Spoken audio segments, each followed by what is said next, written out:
Welcome back to Make Stuff Better. We are on version 2 of the TRX4m IFS system. Here are all the parts we just took off. We've got the main forward frame,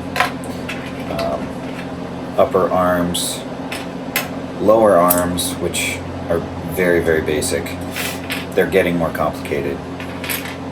And then the servo mount, which was, I just literally threw it together, or took it apart, I guess, because this is subtractive manufacturing. This is put together. This is additive manufacturing. There it is together.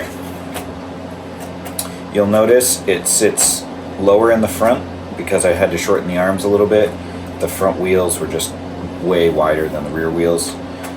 Let's get the hood off and show you what's underneath. So what we have here is I added the servo mount, I added the bumper mount and the forward body mount. So the body clips in the front now too, which is really awesome. I'm really pleased with how that turned out. I moved the upper arms forward, the hinge part forward, so now they kind of sweep back.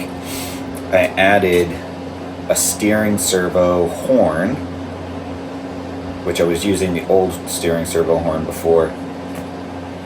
And it's still giving some bump steer. I'm not sure.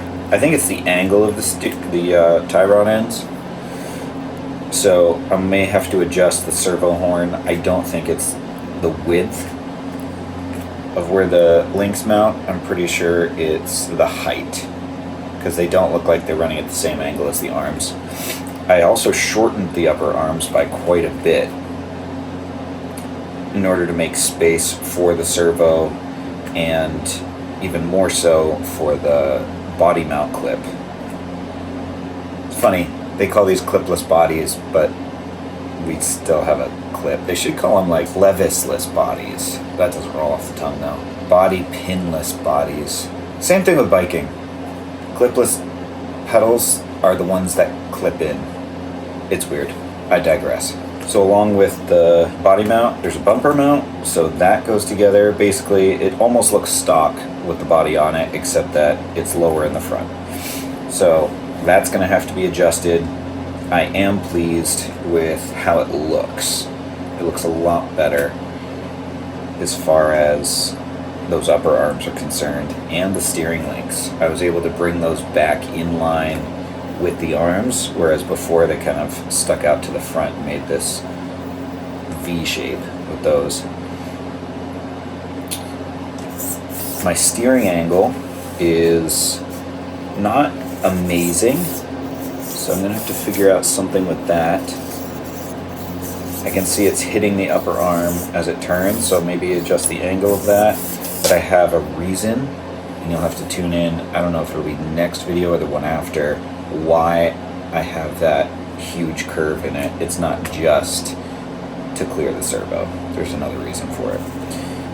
It still mounts up very beautifully into the frame where the four links go, except now I have forward support because I now have the bumper slash body mount, and the lower frame portion can bolt into that body mount, and it really creates a strong connection. I would not be worried about breaking this any more than I'd be worried about breaking any other part on this truck with the design I've got so far.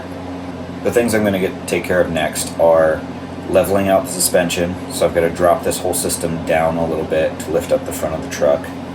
These wheels actually run into the body when you compress the suspension. The back wheels don't. They bottom out, or the chassis bottoms out on the axle before you get there. So that's plenty of suspension travel. Once I get that solved, I need to solve the ability to unclip the body and the front with your finger. Right now I have to reach in there with a tool to do it. And then four-wheel drive, getting that all squared away and trying to figure out how exactly I'm going to put four-wheel drive into this thing. So that's what we've got so far. Thanks for watching. If you want to see the next video, don't forget to subscribe so you see that show up. And next time, this thing will be level. Thanks for watching.